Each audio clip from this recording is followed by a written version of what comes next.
Hey guys, Dr. Tobisch here again with Whitefish Chiropractic. And in this video from our Sciatica series, I'm going to be talking a little bit about sciatica stemming from a lumbar disc injury. So initially, we'll talk a little bit about the mechanism and how these injuries start. Then I'll show you a test that you can do at home to see if your sciatic symptoms are coming from your low back. And we'll finish up by going through some simple rehabilitation exercises that you can do at home to relieve your symptoms and get you started down your road to recovery.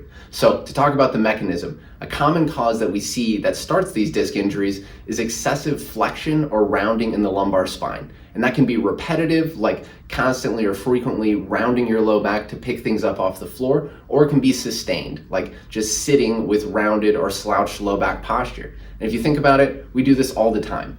Maybe you're driving to work with a little bit of slouch or rounding in your lumbar spine. Then you get to work and you work at your computer all day with the same posture. Then you get home, you're relaxing on the couch watching TV, sitting with that same slouch, rounded posture in your lumbar spine. So over time, this can cause some problems. I'm gonna grab this spine model so we can take a closer look at what's going on here.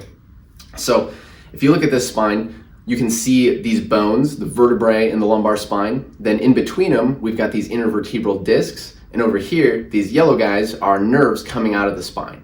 So if we have good posture, these bones basically stay right on top of each other, the disc shares the load across, everybody's happy. But like we just said, we spend a lot of time repetitively and in sustained positions in flexion, rounding the low back. So the more that we do that, the more that we're kind of smashing the front of these discs. And as that happens, that can push the disc material backwards. And that's what this little red bump is representing. Disc material that's been pushed backwards.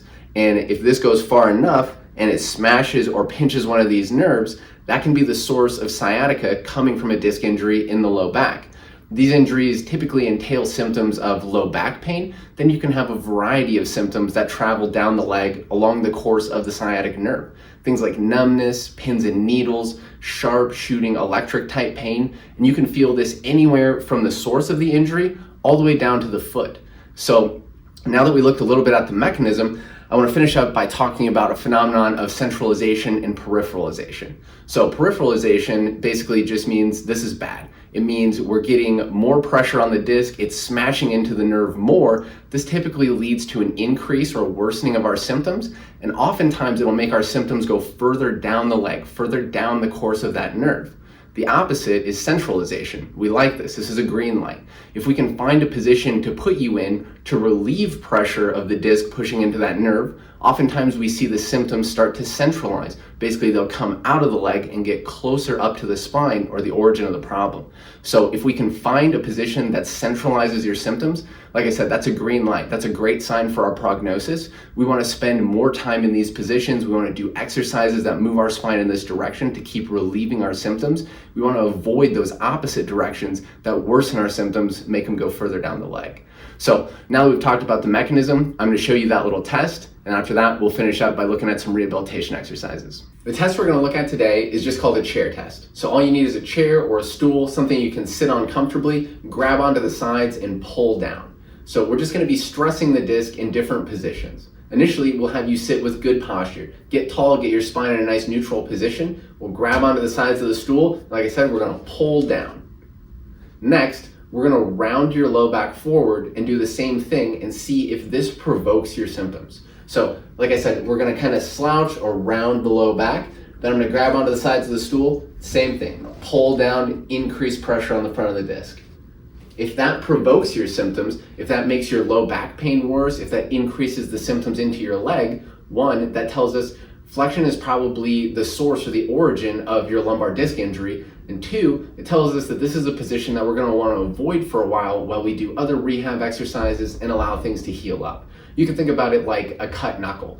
If I had a big gash on the back of this knuckle, I wouldn't want to bend my finger this way for a little bit. Same thing with your low back.